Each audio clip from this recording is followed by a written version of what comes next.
大家好，欢迎来到 Ravi 的美食厨房。今天和大家分享百搭芋泥馅儿的做法。我们选这种大的荔浦芋头，这种芋头会比较香。芋头里的粘液蛋白粘到手上会让皮肤比较痒，所以我们去皮的时候要戴上手套。切成大块儿。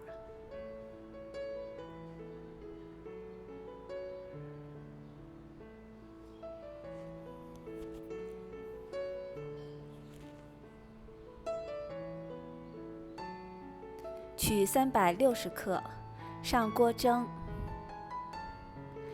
水开之后蒸20分钟左右。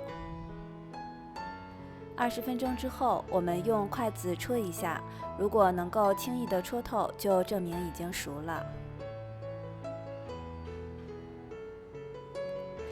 放入60克糖。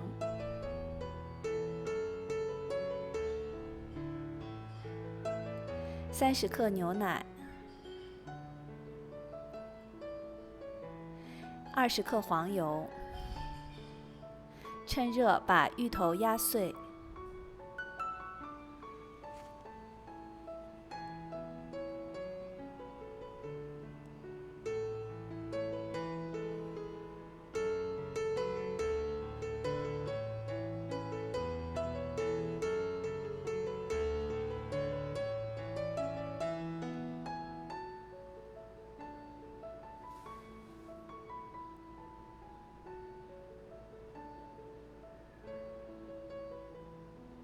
压成泥之后，盖上保鲜膜，放入冰箱冷藏。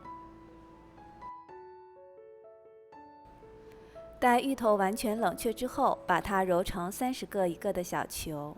这是用芋泥馅儿做的鲜奶芋头麻薯。自己做的芋泥馅儿，芋头味道非常的香浓，而且清淡不腻，还可以按照自己的喜好调整糖和牛奶的用量。好了，今天的视频就分享到这里，谢谢您的观看，我们下次再见。